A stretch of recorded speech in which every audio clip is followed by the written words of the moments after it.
Welcome, everybody. Hi there. Just in the nick of time, I'm going to jump right in. I see we have a lot of fans on the call. I'm not surprised. We have an amazing speaker today. Good morning, good afternoon, good evening, wherever you are. My name is Karen A, and I'm here in Jerusalem, and this is the Afro-Euro Reco12 podcast. We are a family of recovery resources for those who have recovered through the 12 steps of Alcoholics Anonymous. Though you may be in any fellowship, whether that's Codependence Anonymous, Al-Anon, Cocaine Anonymous, Workaholics, Hoardaholics, whatever the case may be. Hold on one.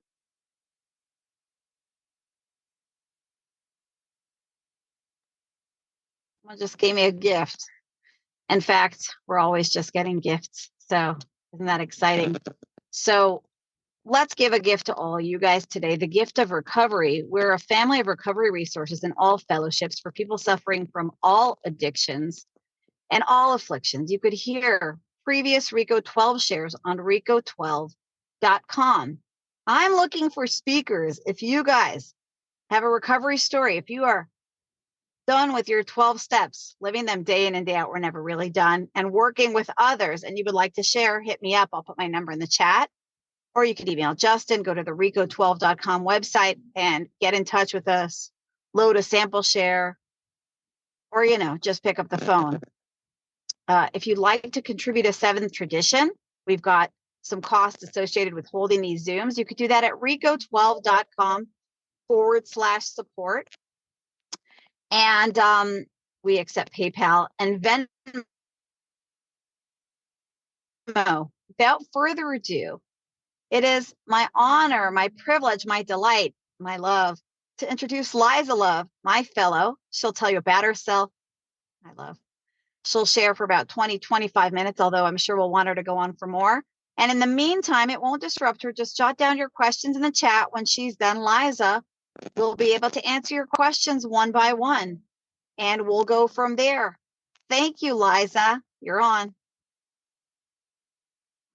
Thank you, Karen. Good morning. And thank you for having me in this space. It's such a beautiful thing. Before I was gone for that period of time, this was just being tossed around as an idea for something because we had so many people that we were working with in other places, in other time zones, and something like this was such a gift to be able to even conceive, let alone have happen and be so amazing. So thank you for your service, Karen.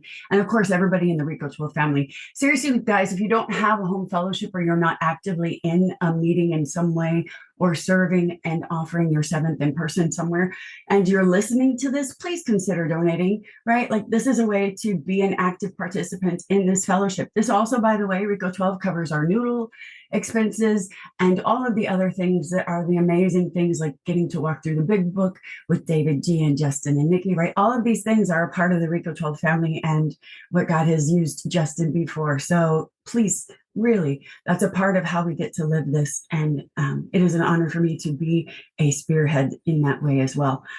So you guys, I don't have anything new to say, right? None of us really do. If you're here for something and you think I have something that I can offer you that's going to finally be the thing that's going to make it click and you get to finally live this life, like that's bull. It's total baloney, man. None of that is true. You really already do have everything that you need.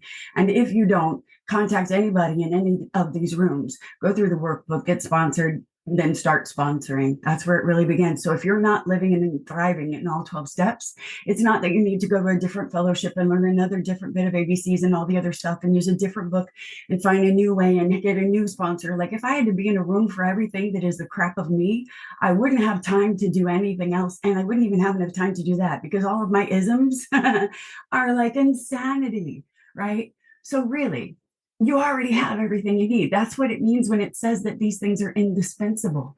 It's already within you. Everything that you need to access everything, that all of the people that have God glitter all over them in these spaces, in the Zoom boxes that you see, everything that is the life that they have is literally no different than what you have. It's you and God in the book all day. That's it. That's the answer to literally everything.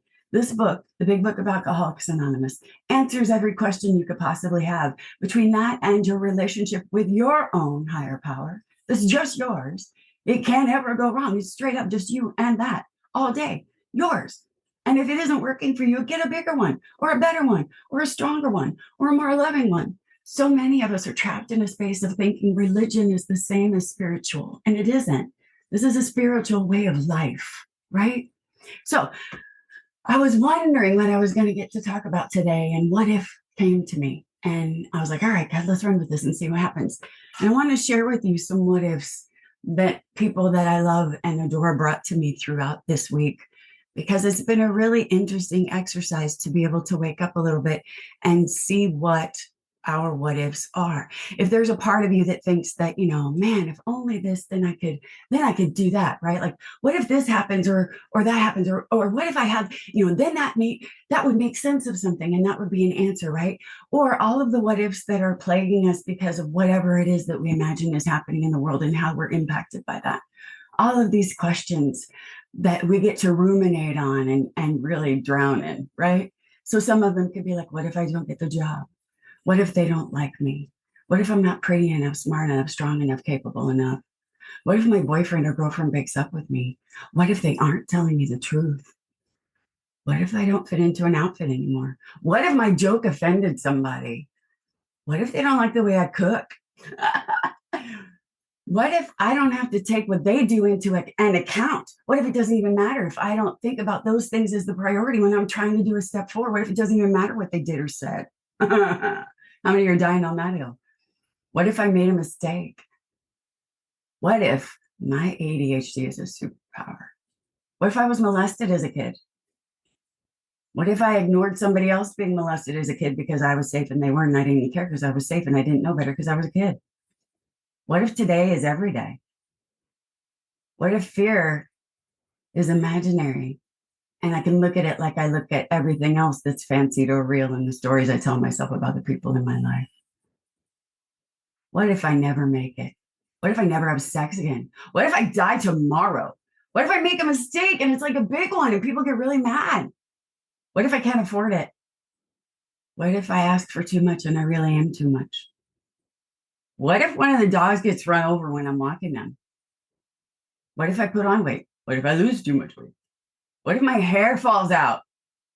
What if my nails break or my hands look gross or I really suck at playing guitar?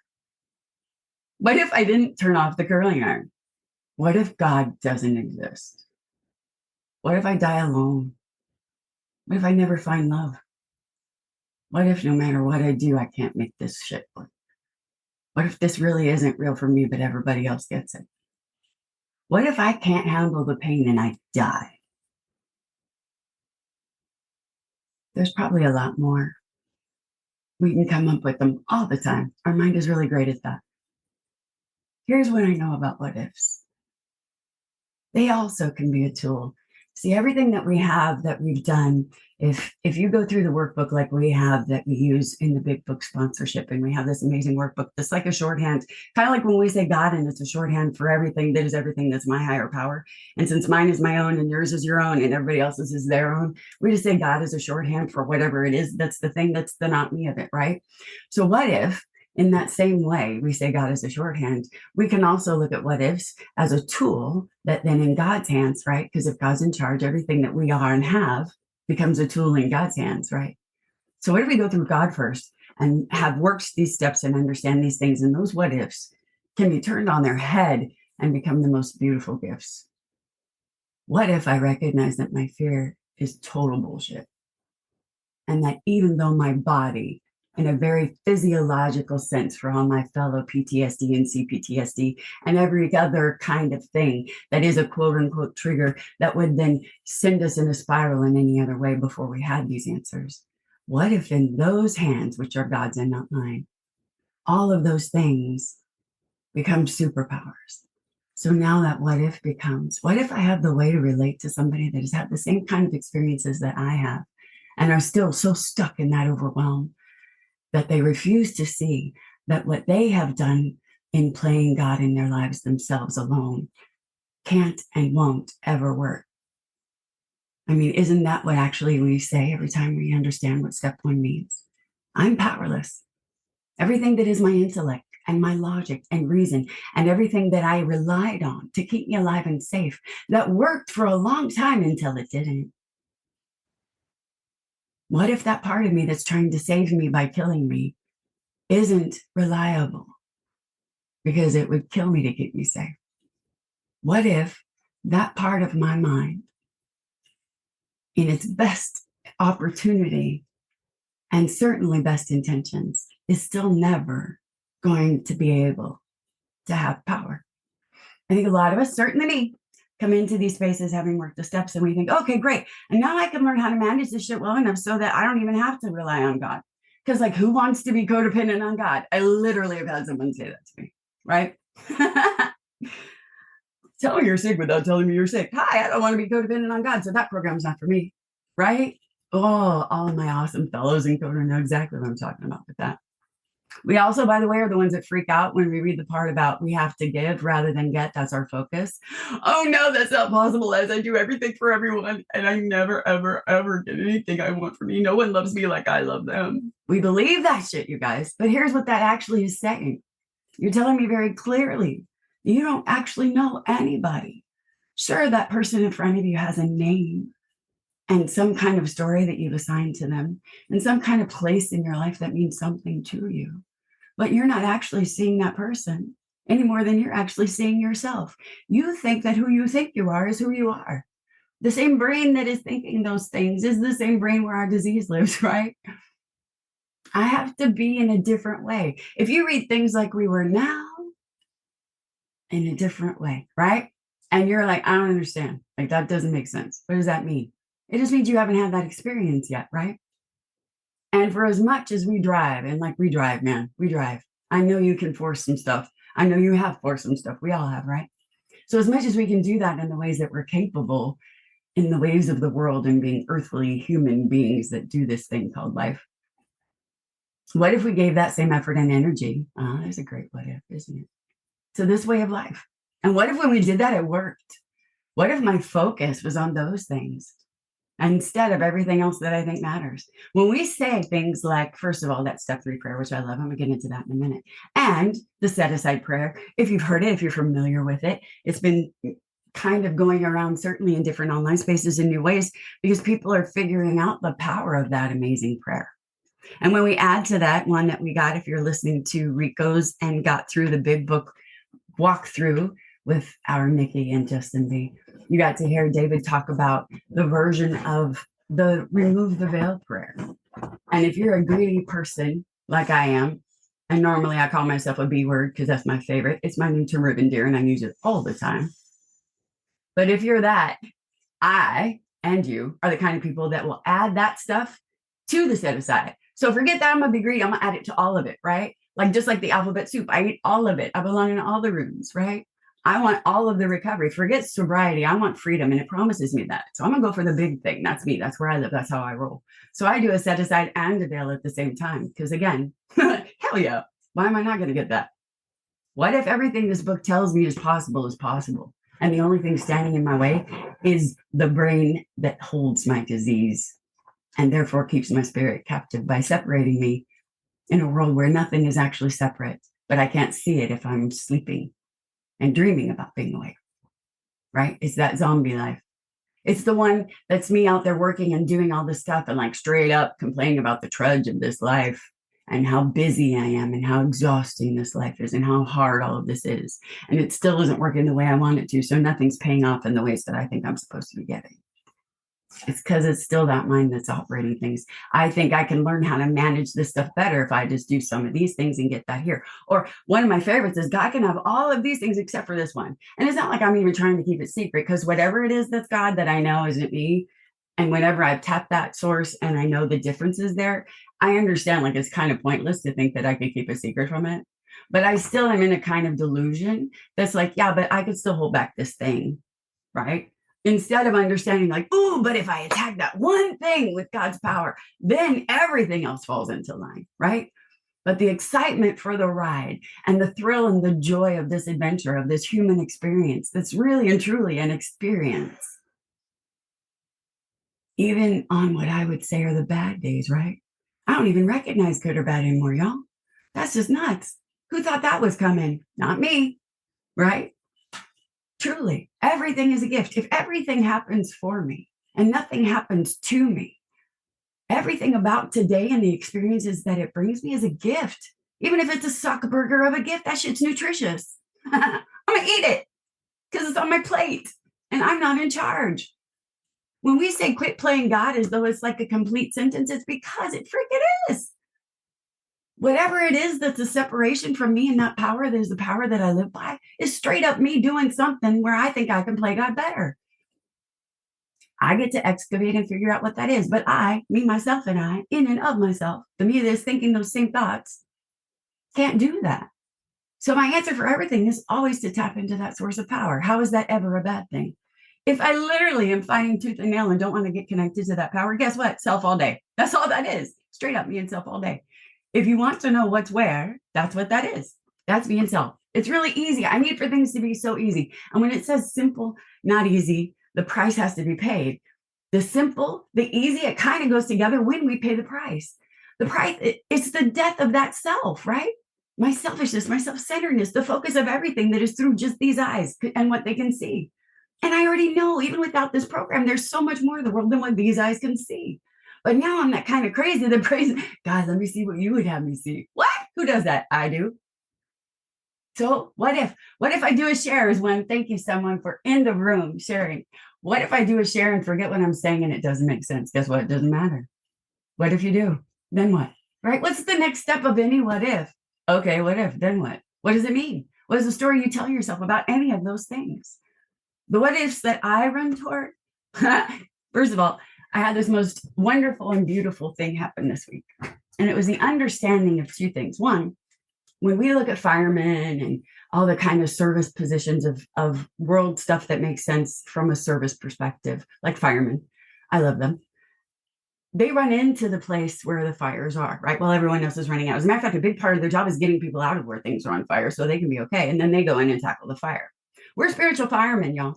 We're in the space of discomfort, running into the discomfort for ourselves in that connection to that power, as well as with the others that we get to serve and help. That's what we do. So if fear and those what ifs is overpowering you, you just need to take a refresher course, tapping into that source of power so you can operate effectively. It promises me all these things when I'm tapped in. And I can only acknowledge and understand those things in the mind that exists in this meat suit of a body from a connected space. Because there's a me that's thinking and saying, and then there's the me that's connected and operating on autopilot because God is driving, right? That autopilot all day. This autopilot run on itself, no way, right? Totally different thing. And no matter how much clean time you have, no matter how much whatever it is, that's the space of you sober or recovered or whatever it is, and you're thinking that's still a substance, you're leaving a lot of stuff behind. A lot. Again, greedy bitch, right? Oh, sorry, I said the B word. Actually, I'm not really sorry, but if you're offended by that, call me because I got so many other things about me that will offend the hell out of you. Call me any day. I love you. But for real, right? We're all driving next to a cliff. We're in the car of our life next to a cliff. Everybody's in the same space, whether you got 30 years, 10 years, 5 minutes, 5 seconds. We're all in that same space, ready to fall into the cliff on the side, flip over, go down and die. We're that close. It doesn't matter what kind of clean time you have. If you're not living connected to that power, sitting in the passenger seat, enjoying the ride, letting that power guide and direct everything that is your life, you are making it so much harder than it has to be. And when I tell you that that's a choice, straight up, that's a choice. That's you back on page 53, making the decision that you get to be God better than God gets to be God. So God isn't everything. You are everything, right? But Liza, what about? What if? Oh, okay. What about? What if? What would it look like if you let God do that instead of you? Maybe it would work. How do you know? How can I know? Well, I don't know. You can choose to believe the people in front of you that are telling you that. You can read the book and believe that it's telling the truth. And those first 100 knew what the hell they were saying when they said that. You could look at literally any of these persons in the rooms that you think has amazing God glitter, but you don't, and you're separating yourself from that. There's nobody here that doesn't have the same thing that you do, or me, or anybody else. We all get to make the same choices all day, every day. So the second piece, aside from being on the cliff and having that part, is where we talk about calamity matching serenity. And I love that specifically because I had the revelation of that being just like my Virgo. If you're here in this space and you can see me on the camera, like, check this out. You don't have to watch me, like I'm not special, but I want to show you something. So if we think about how we want serenity to be, it's going to be like up here and calamity is down here, right? Like I want my serenity to be like, woo, way to the sky, give me all. And like the calamity, like if God really loved me, I wouldn't have to deal with that much like grossness. So the calamity is going to be down here. But check it out. What happens when it goes to where the book actually says it is? Do you think that when my hands come together, I can hold more stuff Do you think that when that balance exists, spoken to you by the girl with vertigo, that literally the hardest exercise I've ever had to do in my whole freaking life was try to stand still? Like, for real though, I was sweating down my back. It was insane. I cannot stand. My vertigo is insane, right? So like this looks like insanity, but that's how my body tries to survive every day, because my vertigo is nuts. And so I have to find balance in amazing ways. So the idea and understanding that the balance of calamity matching serenity is where I get to hold on to some awesome stuff is amazing to me. What a gift that is, right? What a gift that is. But the what ifs of all the other things. Our book has all kinds of amazing stuff. I'm going to get two things real quick. I don't even know where my time is, y'all. God is awesome. Okay, so here we go. On page 143, there is some really magic stuff. Though you are providing him, this is us to each other and our fellows as we encounter them in the world, right? Though you are providing him with the best possible medical attention. It's talking about it when we've offered somebody and that there might be a physical need that they have. And we're saying, yeah, man, the spiritual stuff first, and then God can align all the rest of the stuff and you'll be getting to the places you need, because the mind does straighten out, as does the body, right? When the spiritual stuff is sorted out, mind and body follow. But this is talking about where we're saying they might need to actually see a doctor on top of those things. Though you are providing him with the best possible medical attention, he should understand that he must undergo a change of heart. When I'm living in the fear of all those what ifs, instead of letting God show me some what ifs that are like, ooh, but what if it wasn't? Ooh, but what if I could, right? All that. So if I'm not changing them yet and I'm really stuck in those what ifs, have I undergone a change of heart? Then it continues to say, to get over drinking, thinking, acting out, anything that's me playing God, it's going to require a transformation of, ready, here we go, thought and attitude. We all had to place recovery above everything. And what is recovery? If you think it's anything other than your relationship with you and God in the book, you're wrong. That's recovery. We love the we of this program because it's each other. And man, I love you guys so much. I legit am so grateful. But this is not that. The way we change isn't what somebody in these rooms does for me. Because if it was, y'all would be like living in God glitter all day, experiencing things in a whole new way. And we wouldn't be needing to go out in person and do other things for the people around us because they'd already have it. Because my wanting them to have it would be enough, right? But that's not what happens. That's not how that works. The we of this is that when you see me blindly running into stuff, you're like, maybe Liza, you could put on your glasses because I don't think you're wearing your prescription lenses today, girl. Get connected, right? I'll be like, oh, damn, I was operating yourself, didn't even know it. Thank you, right? All day. That's what we do. That's the we of this, right? When we come together and work through some stuff and help each other learn and grow in effectiveness and understanding, when we help each other to understand what it means to have roots that go deeper into that new soil and continue and continue and continue, my favorite word. That means we never stop, right? But we know that's not possible because we're still human. So we're going to need to remind ourselves, hey, continue means continue, get going, get back at it, get connected, start living. We need you, right? But I can't wake you up. You got to be able to wake you up through that power. And the only way that happens is if you're building your spiritual muscles and building that relationship of what? You and God in the book. As a sponsor, what's my job? Get to God. That's it. As a fellow, what's my job? Girl, I love you. Get to God. Dude, you're awesome. Get to God. Hey, I need you out here. Get to God. That's it. That's my whole job. And what that looks like is you and your God and the book. That's it. You already have everything you need. That's why it's indispensable. Even if you never came upon me, because I'm nothing, y'all. Even if you ever never came upon me or anybody else that was the thing that you think is the thing that brought you here. It was not. They were serving God and you. That's it. And that's what we get to do in the we of the program while we're out there doing that for other people. I cannot rely on you to wake me up. Half the time, I can't rely on me to wake me up, right? I can't. But that's why. So now we get to go to the awesomeness of that step 3 prayer. I was having a conversation with several fellows this week that came about. And the understanding of when we say and mean that prayer, it's an invitation to God for the rest of our lives. I offer myself to thee to build with me and do with me as thou wilt. My mind, my body, every part of me, every aspect of me, every facet of my brain, everything I know, everything I don't know, everything I ever will know, everything that's knowable, everything that's everything that is everything. When I choose that you're my everything on page 53, all of that and more, my will and my life is yours. When I say that and mean it, that means for the rest of this life, the rest of this human adventure, that's what's going to happen. God's going to take care of me in that way. So even if I go back out, even if I'm doing other things and I don't make it back to this space, there's still that invitation that exists. So God is going to be creating a ton of pathways for me to get back because God never leaves us. We're the ones that forget he's there, right? And by the way, don't get stuck in that. He, she, it, I don't care. It's not me. That's all I need to know. I'm willing as hell, and it's not me. That's it. So all of those things come together in a conspiracy to continue, just like we get to continue. Once we reach for God and have understood even just a sliver of that, which, by the way, is the best we could ever have because our finite minds can't even comprehend the infinite, like on our best day, right? So what if I didn't have to know Jack? And if Jack's in here, I love you, Jack, and I swear every time I say that, I think of you. But really, what if I didn't have to know Jack? What if?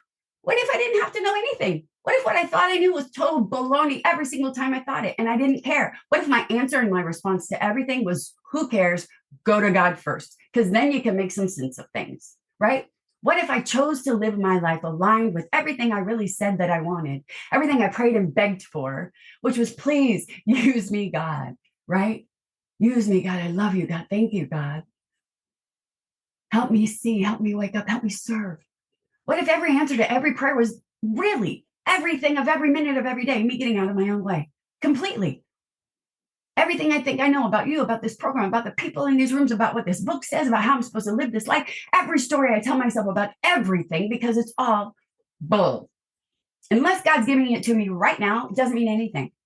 I have to be tapped into the source of power to make sense of anything.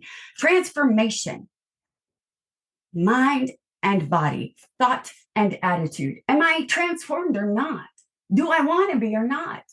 Whatever it is I think is missing is never actually missing. It's me thinking something is missing, or I don't feel like God is visiting me. Oh, okay, you're waiting for your sparkly pink helicopter. We all know that story, right? Whatever it is, it didn't come to me the way I wanted it. I am worthy of this, and because of this, I have. Like, no, dude, like, no, like straight up. That's just not how it works. I mean, if it was, you would have had it already, because you certainly laid out that plan a long ass time ago, right? Like, really, either we let go. By the way, I love that surrender is not in the book, because I need things to be very descriptively accurate. And complete and total, utter abandonment to God is not a wiggle space that exists anywhere in that, right? There is no space for me to be like, okay, but this. Like, no, complete and total, utter abandonment, right? Either you are or you aren't, right? Either it is or it isn't. I love that the book makes clear all of these things. Like, it is so simple. If it's complex, if it's hard, if it's you trying and trying and trying and I just can't and it won't, it's so hard. I'm like, okay, that's cool. It doesn't have to be though. What if I could suggest a way that you could just drop that and do this? And the idea of that can be a lot. So then what do? We just keep trying to reach. Here's the quick underlying like formula of what the get connected is when I say it, right? So if we are living in some state of the continuous 10, and then we realize, oh crap, I was just operating in self. I don't have to know more about it. I'm not trying to do that soul surgery yet. I'm just going to get connected, because then I can make sense of some things, right? All right. So we go from that space of looking at anything or waking up, and it's that 10 into the 1, 2, 3, steps 1, 2, and 3, right? There is a God. It's straight up not me. I am willing to believe and am coming to believe that it will show up for me if I reach for it. So there's my 1, 2, and 3. Okay, now I'm going to reach for God from that 3 and get connected to that God, understanding that on page 53, God is everything. And from that, everything is dropped, yeah?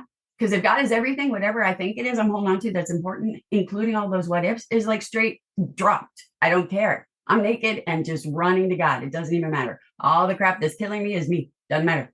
Drop that. Get connected, step 11. And then from that connected space, okay, cool. Thanks, God. Wow. I don't know what happened there. If you need for me to see something happen so I can catch it next time and wake up sooner, help me to see that. And then I'm going to shut up and listen for a while. And then in that listening, I'm also going to just be existing in a state of connection and understanding how this feels in that moment in my mind, body, spirit. What is it like to be tapped into that source of power? How do I operate effectively? Woo! What just happened? Some ever thought something happened and I'm right back in self again. Guess what? I can drop that again and keep going. It doesn't matter. All day, every day, all day, every day. If you think you go through the steps one time, you're missing out. If you think that you go and do your little nighttime and your little morning time thing, you're missing out. All day, every day. All day, every day. Right? Super easy. Super, super, super easy. Super, super simple. Super, super basic. Only when I'm connected. Outside of connection is hard. Guess what? Here's a way you can tell. If I say, hey, let's get connected, and you're like, I don't want to get connected. Ta-da! You're in self, right? And straight up, some version of that is literally the delusion that we live in when we're denying that we need to do that, right? My husband, who does not live any program. And by the way, if you all know anything about my story with my husband, like, it has been a challenge and a half. This man, whew. And yet God is doing amazing things. And the biggest mirror of all is straight up, most of that was me. Who knew? But the reality is, he will walk behind me and be like, I don't know, baby girl, sounds like you might need to do 3. And he doesn't know what he's saying. He just knows that when he says that, like the first time he ever said that, my instinct was like, what the? And then I'm like, oh, damn, you're probably right. Why? Because I don't care. Anybody can tell me to get connected. It's not a bad thing. Thank you, God. Right? Dude, what other autopilot is there that's effective? None. My self-driving is not my Tesla. My self-driving is death. It will keep me safe by killing me. Quit playing God. Go to God. It's that easy. For real.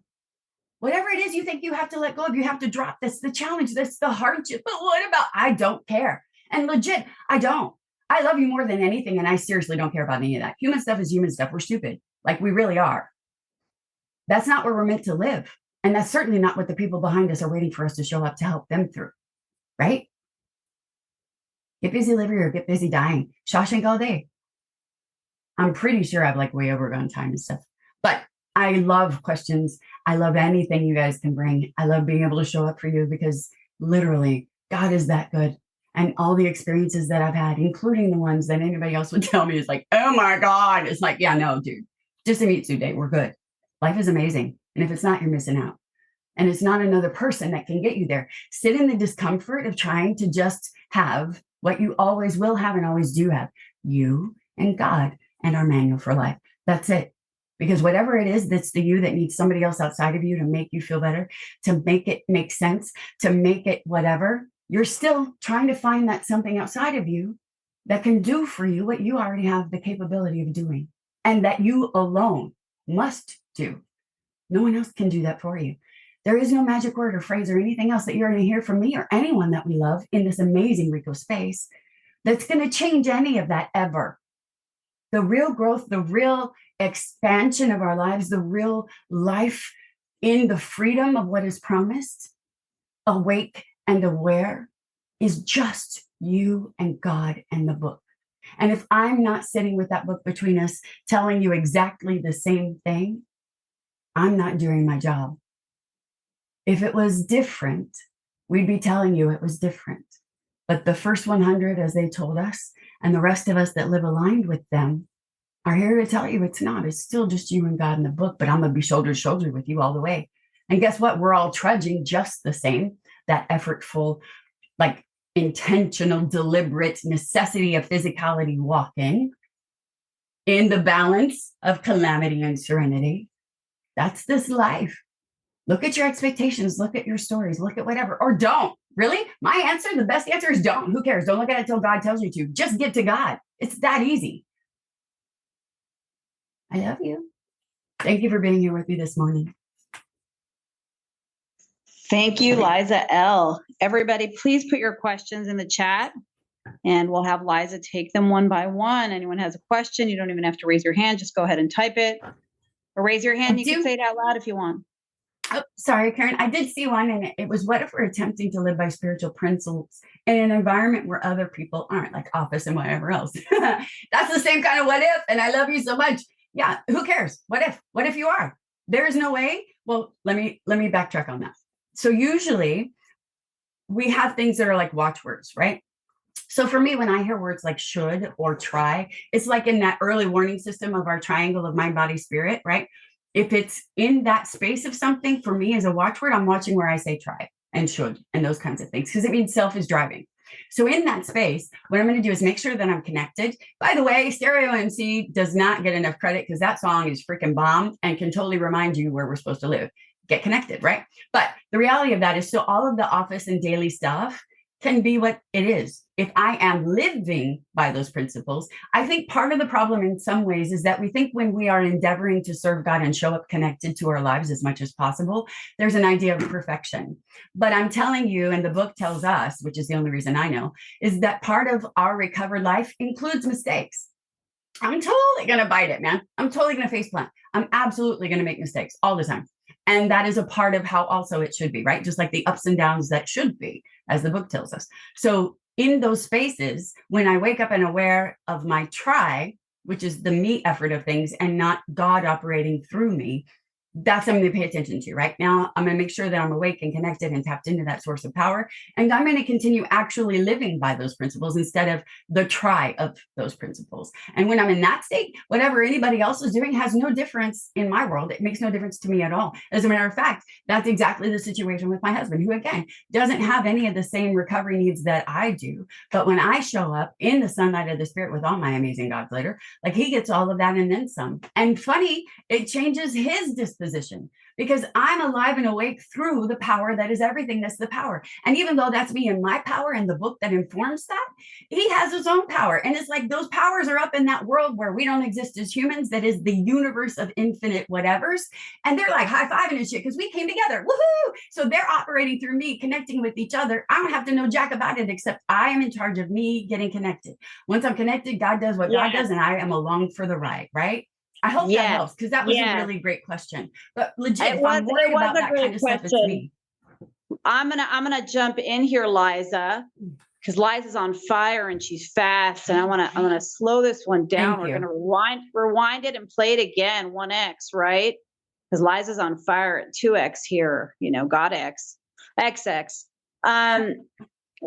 What Liza is saying here, and maybe I'm gonna add a little bit here, but what I'm hearing is that you're living in the fourth dimension, meaning whoever you encounter, you're bringing them up to your level. Now, they could be in a bad mood, a crappy mood, a crabby mood, an atheist, a negative person, a complainer. So yesterday when I posted something inspiring on my chat, and one of our medics was like, "Gra, gra, gra, they don't do anything for women. Gra, gra, gra, your organization is sexist. Gra, gra, gra." I was like, well, she's allowed to do that, but I'm living the spiritual life. So I was like, okay, well, God wanted me to hear that. God wants me to handle it. Like, it's all God. So I'm like, okay, well, I can't promise anything, but maybe you have some ideas for what we could do better. Okay. Whereas, like, my default is to, to want to bite back, want to say the right thing. But it's like, part of us living in that fourth dimension is that everybody's allowed to be where they are. If they're unspiritual, anti-spiritual, atheist, narcissist, craziest, whatever, like, that's part of my godliness is, acceptance is the answer to all my prayers today. That I'm living in that is what God wanted, right? I'm sure you have lots to say about that, Liza. You can No, I think it's fantastic. I think we all get exactly what we need in those spaces, right? For me, it's so funny. I find that there is very little that I need to accept because, frankly, I don't care, right? I have this, y'all know I love the F word. I have this jar that has the F word printed on these little like wooden sticks that are inside this jar. And my new thing is that I only open it and take them out when God tells me to, right? Anything else is not mine to give one of those about. So if I don't have any of those to give, I'm just going to live and love everybody. So when the people in front of me are suffering or being crazy or doing insane stuff, like, calling me a predator and kicking me out of a room and stuff, insanity, dude, we are insane in our disease. None of that touches me because I'm not getting anything out of that jar until God tells me to. And God didn't tell me to. So I'm just going to love them, including the people that would do whatever or say whatever or be whatever.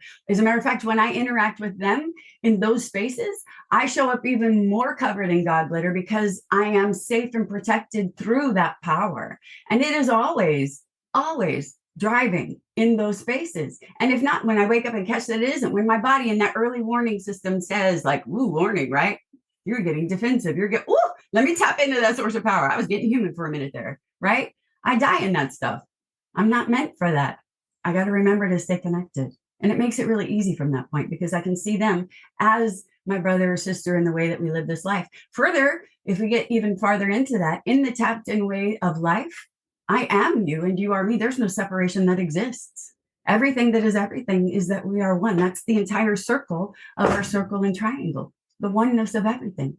So anything that I resent in them or that I'm angry about that they have done, I can understand and connect with them through the fear and the pain and the suffering that though it's a choice, they still are in the midst of, and I can feel for them and understand that.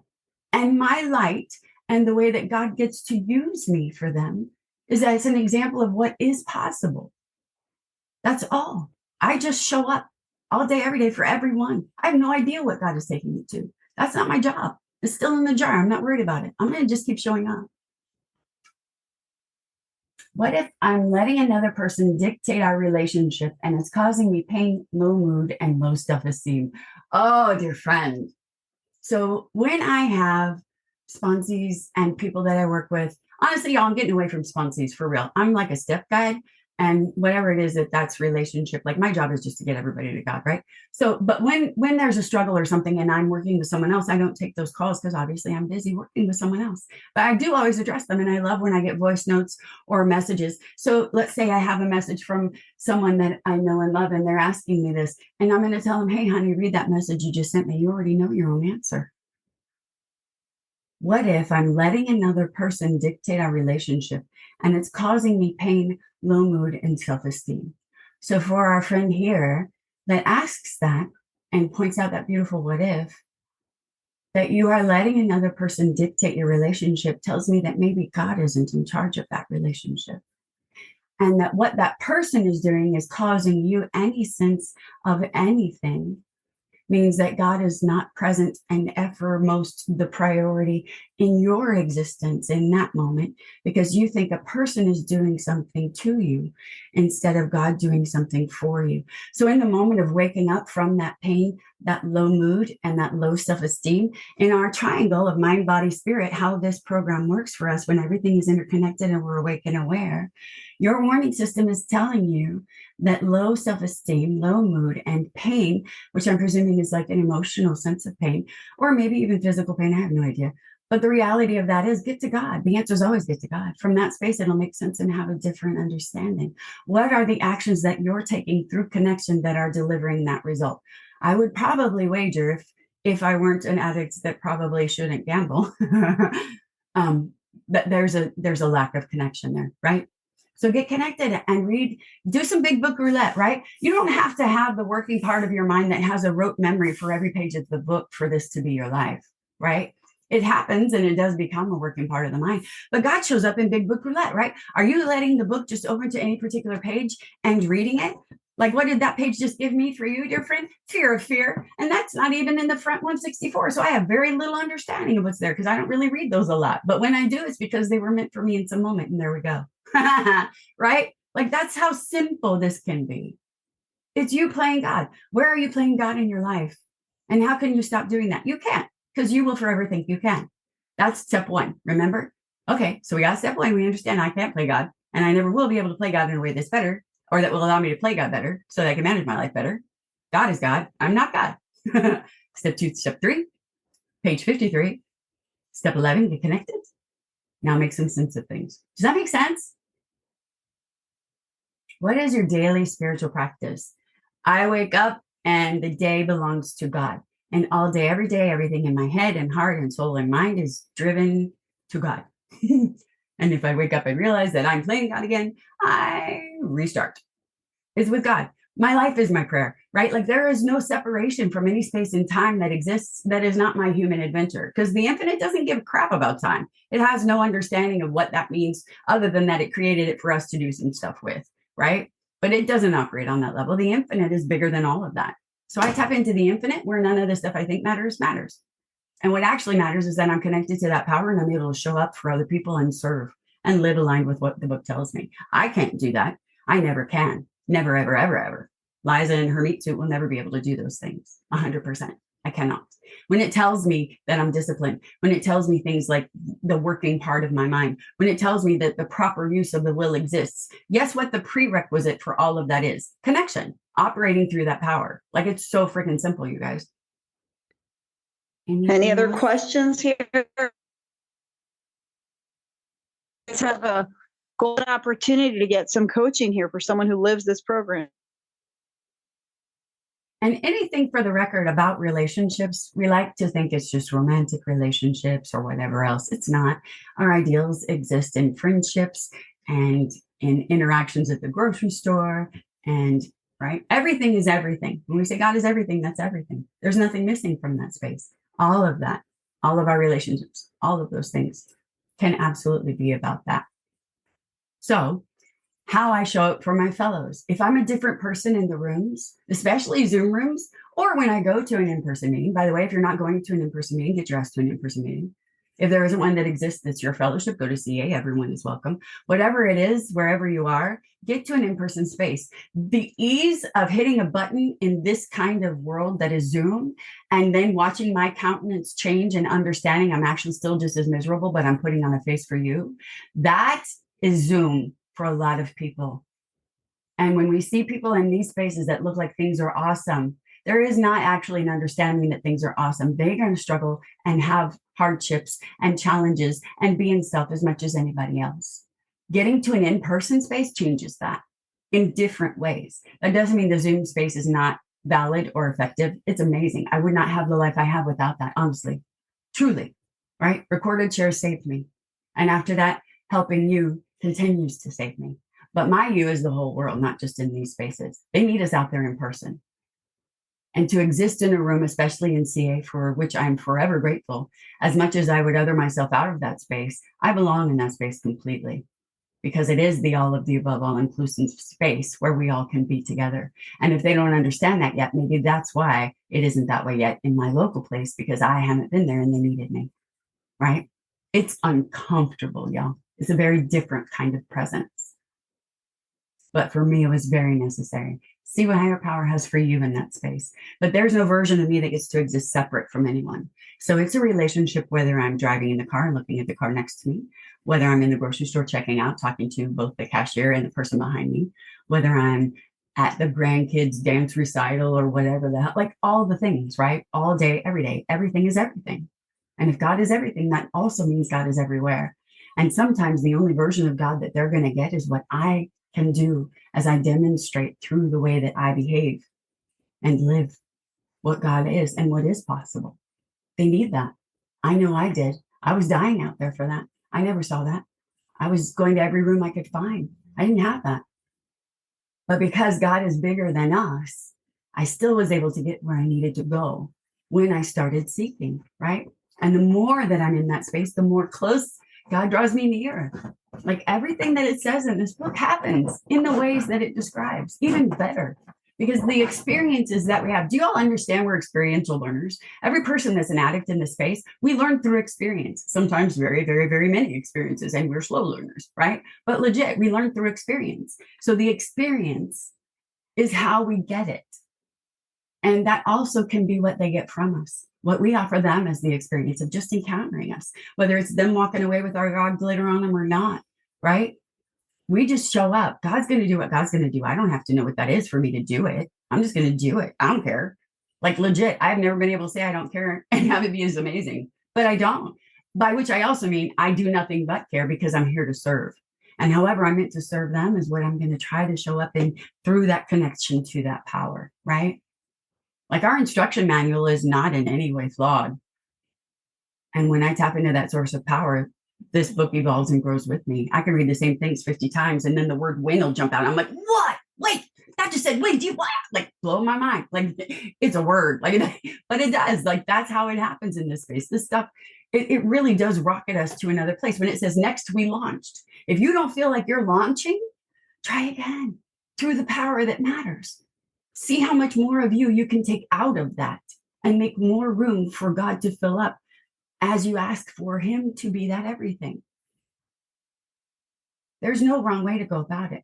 What if I'm lazy when it comes to praying? What if I'm stuck in the paradox and cannot seem to connect no matter how hard I try and pray and cannot get connected? I would say that you're the problem, of course. But so first of all, if you're thinking that when you reach, you don't connect, when you make the attempt, when you let go of everything and reach for God, that you are the singular person in the whole wide world for this not to work in, that they lied when they said that this would work for anyone when we're willing to do what it says, right?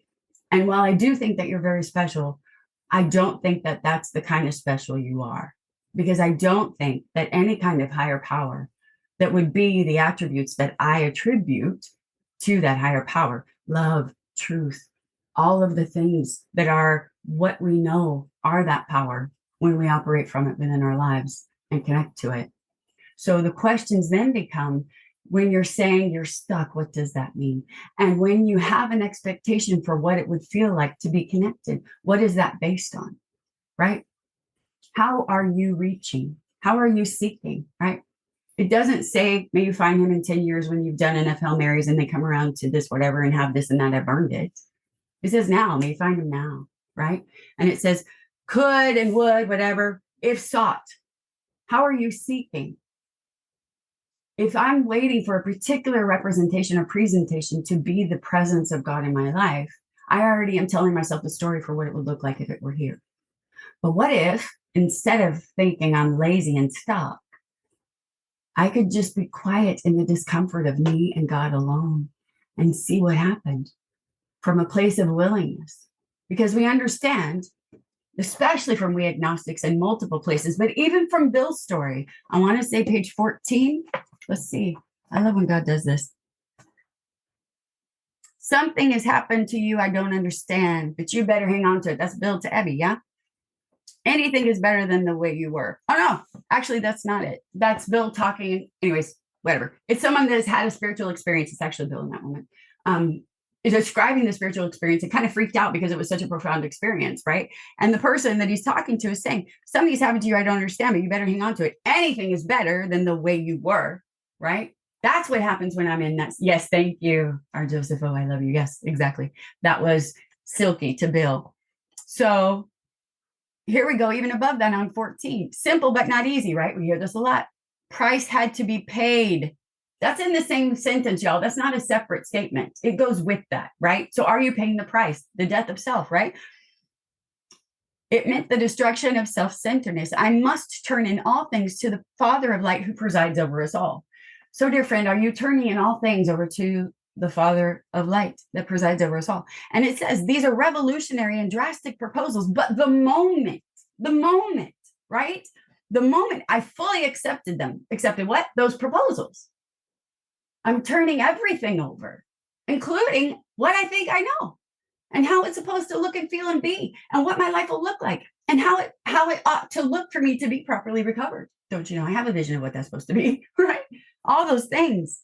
And it says the effect was electric. There was a sense of victory followed by such peace and serenity as I had never known, right? God comes to most men gradually, but his impact on me was sudden and profound.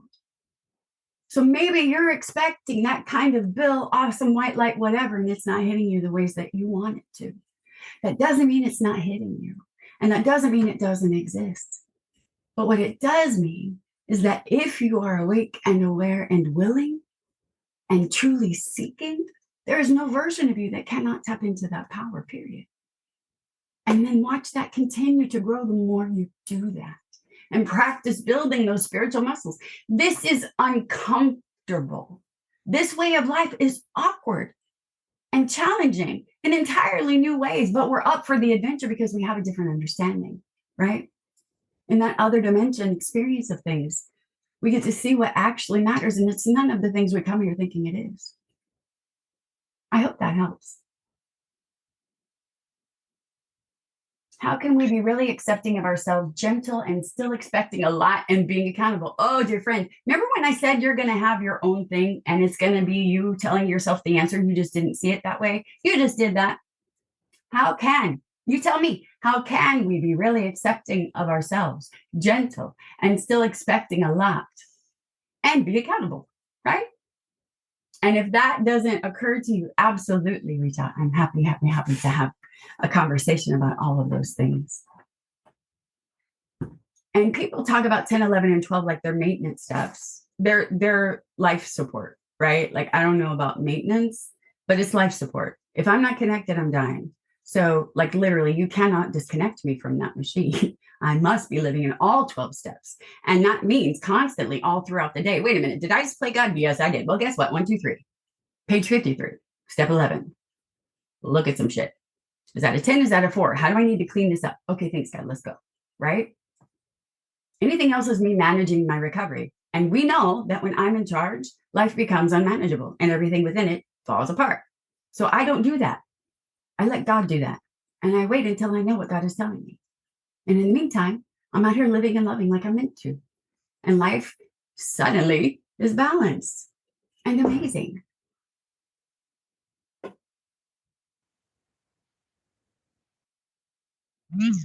Amazing, Liza. We're coming near the end of the hour. Okay. Maybe before you pray us out, share with us about your step 11 prayer and meditation, constant contact, and then you'll actually pray us out and do it. Awesome. Yeah. It's whatever God has for me, because I'm always open to whatever. And so I see God all day in a million different places and ways. And everything about my day is honoring those moments and connecting and being deliberate in that space, however God would have me be, right? It's not like it's hard. I know for some people, when we're in the space of the of self up in my mind, that'll drive me crazy, right? Like the idea of being quiet or still or whatever is impossible. Well, guess what? You don't have to be quiet or still. You could be roller skating. You could be dancing. You could be whatever, right? You're going to find your way. Remember, I said it's you and God in the book all day. So you have to find that for you. Yours is going to be yours. Mine can't be yours. It's mine, right? You can do some of the same stuff. The book tells us clearly it's prayer and meditation. What's prayer? Asking God. What's meditation? Listening to God. I do that shit all day. That's literally what my life is based on. I try and show up in the space of existence and connection through God as often as possible. That's my mission, right? Like we're agents, like your mission. So you choose to accept it, right? We're agents of God. That's how that happens. If I'm not checking in with my boss for what my job is, then I'm not doing the right job, right? I'm all thinking I know how to do my job, but it changes all the time. By which I mean, there are different people in different situations in front of me all day, every day. I have to be tapped into that source of power, right? That's it. So I'm finding the ways between God and I in the book that happens and occurs. And whatever ideas you have, even if it sounds absurd, the book even tells us we're meant to do that too, right? By the way, as you listen more, like shit gets absurd and you're like, does that even? Nope. But we'll laugh because everything is laughable. All the things that my human mind will do and the ways that the disease will steer it. When I wake up from that, it's funny as hell because I'm like, did I really honestly think that? Yeah, I totally did. Like straight up. Thought that was normal, right? That's what happens. It just becomes a part of the process. I strive for connection. That's it. So whatever you do that offers that to you in a million different ways is okay to try. Try it all. We continue this for our lifetime, y'all. You're never going to get bored with it. There's never going to be one singular way to do it. Tap into the source of power and see where it takes you and what it offers. You won't know until you get there first, right? That's it. Have the willingness that is deep enough and the desperation sufficient. And all of those things fall into place without your interference or despite it, right?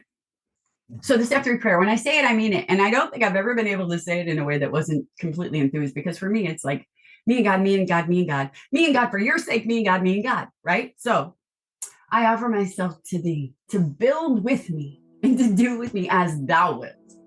Relieve me of the bondage of self, that I may better do thy will, and take away my difficulties, that victory over them would bear witness to those I would help of thy power, thy love, and thy way of life. May I do thy will always. There was a man put his hand by the side of his mouth, and he wanted to scream, but the sound never came out.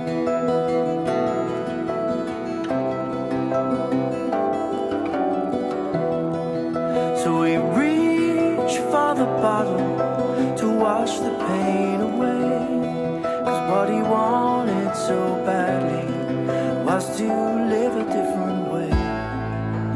And all of his problems and all of his pain filled up the bottle and rose with the rain. His ship kept on sinking to the bottom of the lake.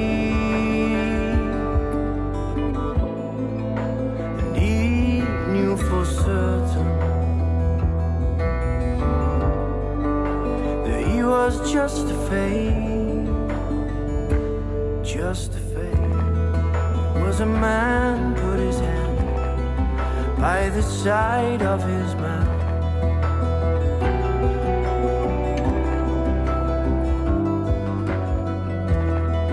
and he wanted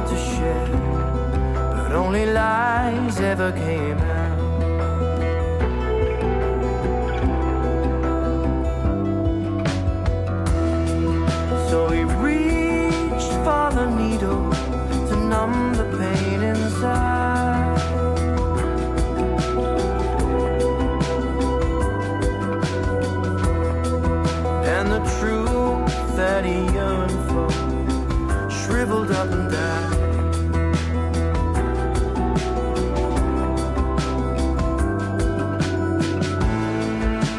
And all of his problems,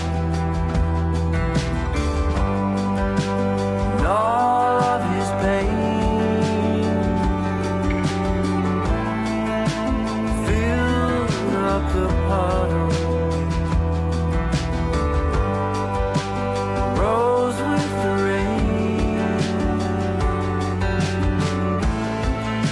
The ship kept on sinking, bottom of the lake. He knew for certain that he was just a fake, just a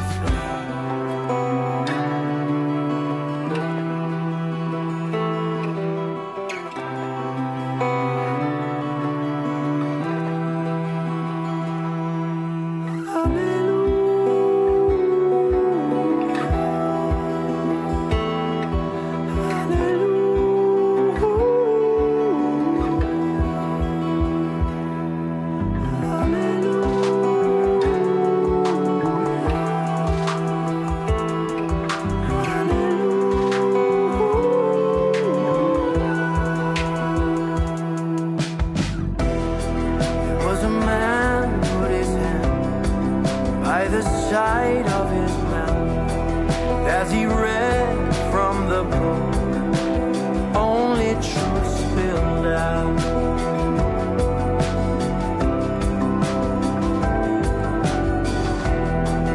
So he reached for a power to help him through the night.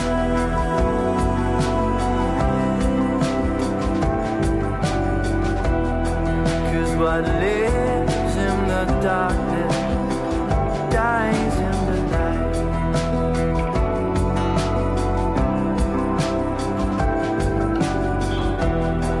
Yeah, what lives in the darkness